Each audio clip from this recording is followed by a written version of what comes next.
Hi, we're back at Benson in Nashville. This time we're honored, literally honored, to have this young man to be with us. Thanks. You're Really. welcome.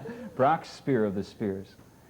Your family, again, I'm going to read this because there's no way I could commit all this to memory, the accomplishments of your family group. You've won 7 Dove Awards for Best Mixed Vocal Group. You have 4 Grammy nominations, 60 albums on RCA, Columbia, Skylight, and Heartwarming, and now you're with Riversong, which is here at Benson. Right. And you've appeared on every major television show possibly there is. And thank you for joining us. Well, thank you. You'll probably be able to show me some pointers on this show. It's great. And you're now, as of 1975, a member of the Hall of Fame. Yes. That's an honor. Your parents are also. Right. What was that feeling like?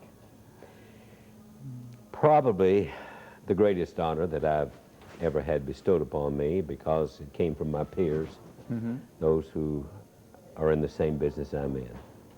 64 years your family has been a part of gospel music. You're first. Right. You're the first with a mixed group. Right. Back when we started, in 1921, Mom and Dad Speer organized the group with my aunt and uncle. Back in those days, the common unit of gospel music was a male quartet. Most of the time, they sang without any accompaniment. It was an a cappella type thing. And some leader of the group would take a tuning fork, peck it on his head, get that, and from that he would get the key that the song was in. And if he knew enough about the rudiments of music, he could do that. And Mom Speer was quite a great soprano singer. And my aunt was a fantastic alto singer. And my dad and my uncle filled in. And Daddy was the leader of the group, and that lasted for 3 or 4 years.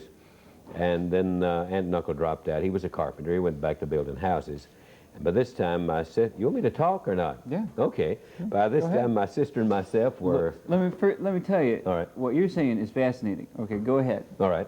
My sister and myself were old enough to talk, and Dad Speer wanted us to talk on pitch. You know, on pitch? On pitch. No plain speaking around our house. You needed to sing it, see?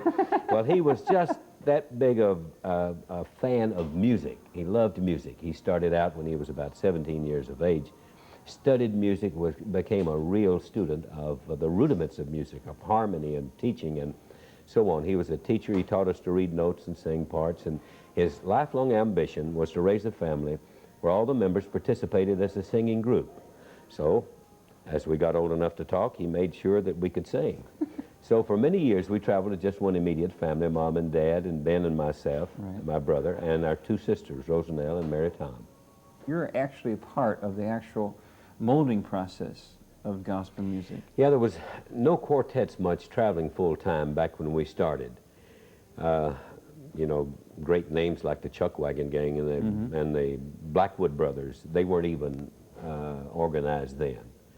And it was because of the great love that my dad had for gospel music that kept us going back in those days. In fact, as we travel in the big sleeper buses now across the country, I reminisce sometimes that our first mode of transportation was a 2-horse wagon. Mom and Dad would set up on the spring seat, and he would drive the team and would put a quilt or a blanket over some hay in the back, and that's where we kids would. So we've paid our dues. You Bart. paid your dues slightly. Yeah. Did you ever have the Speer family singers on the side of the wagon by chance? No, we didn't do that. No, didn't do that. Didn't get into it. Probably yet. had Prairie Farmer or something like that. That's neat. What you probably would know, I guess, of anyone else in the industry. What major advancement have you seen that has really shaped gospel music? What is the major advancement? I think radio and records, radio and better means of playing them, and tape and TV and all of these things, the technical advances in the media would be the obvious things. As far as the musical styles go, the adding of instruments, I think, has enhanced the music and helped to grow, making it more appealing. Although if you strip away, if you're in a recording studio where they can do this, and you've got everything on a separate track, you strip away all the instruments, the drums, the bass guitar, And those instruments that we add now, you will still have that four-part harmony that's very, very similar. In fact, it's just about the same as we started with back in the 20s. That four-part harmony is still there. We're just trying to enhance it and build around it and improve it. You have a concept video out, Yeah. and I have not seen it yet. We're supposed to receive it, supposed to put it on our show. Tell me about it. Before I get to see it, I'm going to get all the inside. What's it about? Okay. We changed concepts 2 or 3 times. Cindy Morton, that you're familiar with, was really the spearheading force to the whole thing. We hired, we got writers, we got producers, directors, cinematographers, we got a crew, we got extras, went on location. The gist of it, it tells us a little story. It's about a 5-minute piece, a little less. It tells a little story how we're booked into a place that we are unsuspected of. We don't know that we're going here. It was not church. I'm not going to give away all of it. You're going to have to. Okay, you got it. But when we get there, folks who had gathered in that place to hear entertainment were not expecting religious music.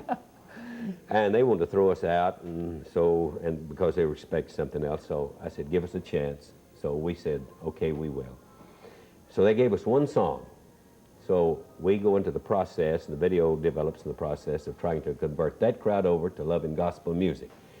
And for the ending, you're going to have to watch the video. Oh,